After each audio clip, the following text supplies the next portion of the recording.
Les amis, salut à tous, c'est Pegasus et j'espère que vous allez bien.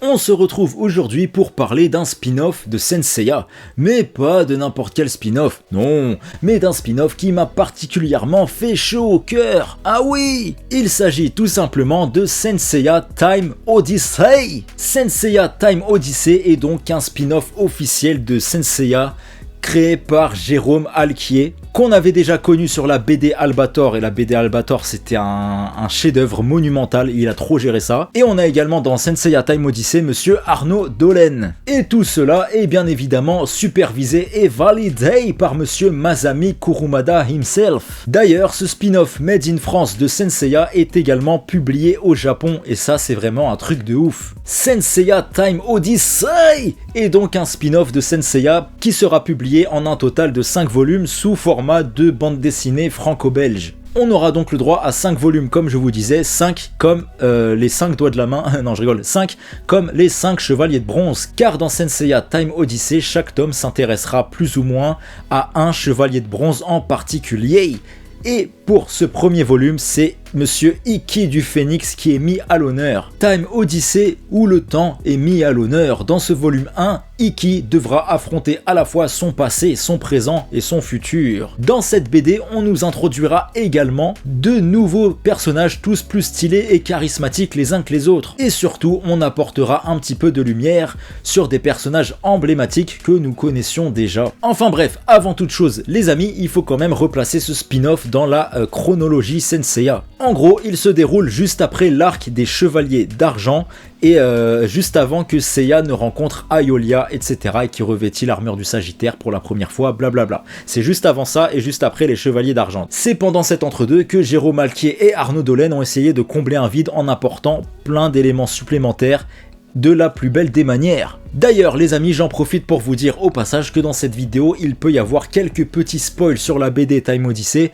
rien de bien méchant mais quand même quelques petits spoils, donc si vous voulez pas en savoir trop sur l'histoire de cette BD, bah c'est peut-être pas le moment de regarder cette vidéo. À la rigueur, vous lisez la BD et vous revenez après, je vous attends bien sagement. Enfin bref, Saint Seiya Time Odyssey s'intègre donc parfaitement à l'œuvre originale. De plus, le chara-design des personnages dans cette BD est similaire au chara-design des personnages qu'on peut avoir dans le manga et non de l'anime. Donc là dans la BD et dans le manga, ça veut dire que c'est les mêmes armures, ils ont la même couleur d'armure, ils ont la même couleur de vêtements, etc. etc. Enfin bref, avant qu'on rentre un petit peu plus dans le détail, Saint Seiya Time Odyssey, de quoi ça parle? La BD s'ouvre en nous narrant l'histoire de chacun de nos chevaliers de bronze et de leur exploit, histoire de remettre dans le contexte, et cela permet d'ailleurs à de nouvelles personnes de comprendre l'univers et d'ainsi rentrer dans l'histoire de cette BD. Car je pense personnellement que cette bande dessinée va permettre à Saint Seiya de s'ouvrir à un nouveau public. Et ça fait vraiment plaisir de voir cette BD mise en avant parce qu'elle le mérite énormément vu que c'est une dinguerie. Bref, l'histoire se déroule donc après l'arc des Chevaliers d'Argent où Athéna et Seiya se feront attaquer par Drachmé, un lepta à la botte du dieu Chronos, lepta étant une unité de mesure. Bref, de là, Seiya et Saori seront rejoints par Shun, Shiryu et Yoga, et ensemble, ils réussiront à vaincre Drachmé, mais celui-ci sera secouru par Arctos, une des 12 heures. Donc, encore une personne à la botte de Chronos. Drachmé et Arctos n'en ont pas après Athéna, non, ils en veulent uniquement à Ikki, le chevalier Phénix. Et déjà, c'est très intéressant ce côté-là. C'est rare que Athéna ne soit pas prise pour cible. Dans cette BD, on nous parlera de Zeus, mais surtout du dieu Chronos, le dieu du temps. Mais Chronos n'a rien contre Athéna. Au contraire, il veut à tout prix éviter le conflit avec elle. Chose très rare dans Saint Seiya. Pourquoi Ikki ? Eh bah tout simplement car on apprendra dans cette BD que son rôle est de devenir la réincarnation de Hadès.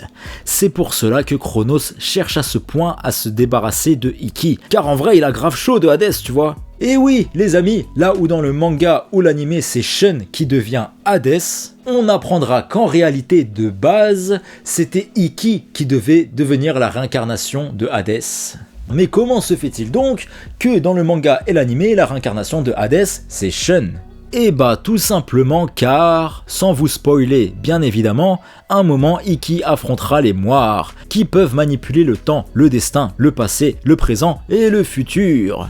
Pour la faire très courte, le passé de Ikki sera modifié. Ainsi, c'est Shun qui obtiendra le fameux pendentif Yours Forever, et deviendra donc la réincarnation de Hades, car on nous montrera qu'en fait, de base, Pandore avait donné ce pendentif à Ikki, etc., et non à Shun. Mais vu que le passé a été modifié, bah finalement c'est Shun qui a obtenu ce pendentif et qui va devenir la réincarnation de Hades plus tard. Et ça, Ikki était déjà au courant, donc il porte en lui encore plus un poids de culpabilité vis-à-vis de son frère, car il n'a rien pu faire pour empêcher ça. Et personnellement, je trouve l'idée incroyable. On nous développe un petit peu plus Ikki. On a vraiment le droit à une introspection de ce personnage, qui mélangera douleur, tristesse, haine, colère, culpabilité. Ah, c'est beau, et si vous êtes fan de Ikki, ce premier tome vous fera plaisir. De plus, on nous parlera également de Gulti, le entre guillemets maître de Ikki. Oui, vous savez, celui qui a entraîné Ikki et qui lui a fait péter les plombs. Et bah ce mec, Gulti, on apprendra enfin qui il est réellement, ça fait des dizaines et des dizaines d'années.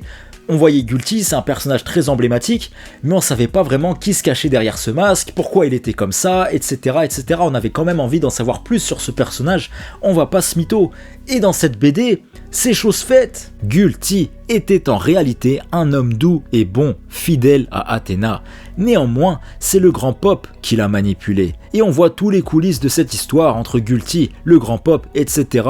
Et c'est vraiment très bien foutu. Et puis graphiquement, parlons-en un petit peu les amis. C'est une pure merveille, puisque en lisant les pages couleurs comme ça, etc., on a vraiment l'impression d'être dans l'animé. Ça veut dire que tu regardes les pages, t'entends les OST de l'animé dans ta tête, c'est trop stylé. Quand Seiya balancera un météore de Pégase avec les images couleurs comme ça et tout, tu vois le dessin et automatiquement t'as la musique de l'animé en tête. Lire cette BD provoque des émotions incroyables.